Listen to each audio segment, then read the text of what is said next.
Greetings, men. In this video, I'm going to be sharing some ideas that we at Crowning Kings have on creating the right conditions.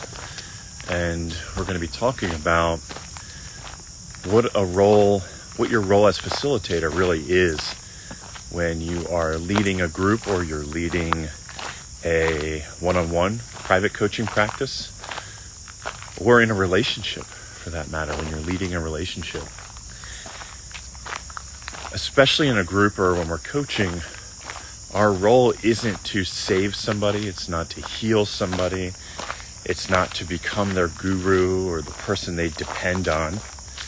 And this is where really being mindful of our energetics comes into play. We talked a little in yesterday's live about being neutral, being clean and clear with your energy and how you're showing up. And so our first job as facilitators is creating the right inner conditions, right? Why does that matter? Well, if we show up to a group that we are leading and there's a lot of turmoil going on in us, or we're up in our head, or we're feeling angry, we're not clear, it's going to be difficult for us to do anything more than just follow the process, right? And what's great about the process is the process works, right? If you have a good process. But, or I should say, and we miss out on all the little nuances, all the little treasures that can be discovered if we're really fully present. This is true everywhere. This is true in our relationship, everywhere. So the right inner conditions means that we're showing up neutral. We're showing up and we're able to embody this hollow bone principle. The hollow bone principle, if you're not aware of, that is when we are an empty conduit. So we're tuned into our intuition, to our higher self, to God, to our guides, whatever that is for you. And we aren't adding a lot of layers of our own shit from the day, from all of our stuff we've accumulated over the past. We're just opened. We're open up. We're ready to receive from the other men in the group, from our own guidance, things like that. The right outer conditions for transformation are the structures of the group. It's what makes a group safe. It's what makes a group naturally conducive to transformation. In Taoism, we talk a lot about the natural way of things, the natural unfolding of things. And in every situation, there's a strong path and there's a weak path. The strong path is the natural way, right? I like to think of this analogy of something I've done with my kids a lot, is make little walnut boats and float them down stream and try to get them to go through a certain section of rapids, right?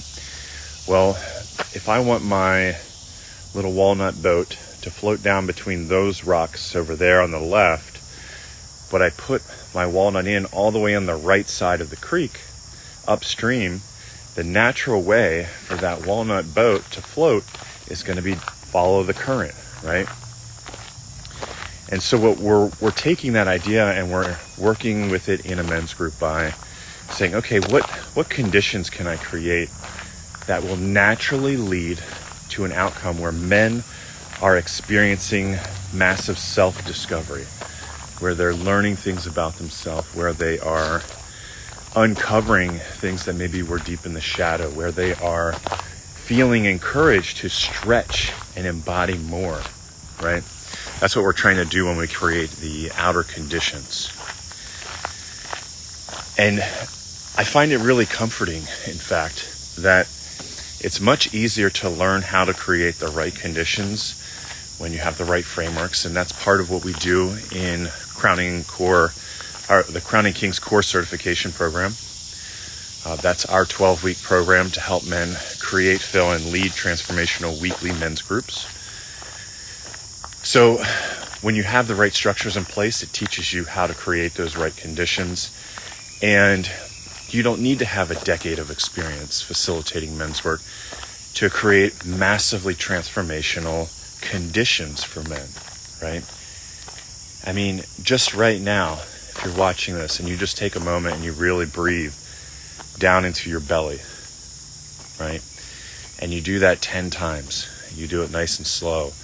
The conditions that are creative are much, much, much more conducive to transformation, or for tuning into the natural way around you, what's happening or what needs to happen. It's much more conducive to that than if you stay breathing into your chest like most people do all day. So there's very little things you can do that make a massive difference. And one of the things we do on our core coaching calls, which we just had one last night, is we ask men, hey, what are you finding challenging when you're facilitating in your group right now? What are you finding challenging when you're practicing in your practice trios? What are you finding challenging when you imagine yourself, when you're in your mind walking up to these scenarios? And one of the ones that came up last night on our call was when a man has an outburst of anger. Somebody gets triggered and they start lashing out in a way that's not in integrity with the structures we've put in place in the group. It's not like he's asking for space or taking space for, something, an expression of rage. It's a sideways expression, right?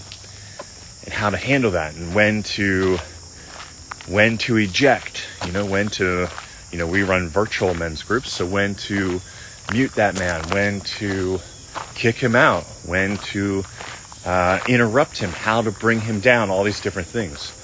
So we actually did a role play. We walked through the scenario, we practiced it. And a lot of these situations come down to the inner conditions, right, of the facilitator, the capacity that the facilitator has cultivated for himself.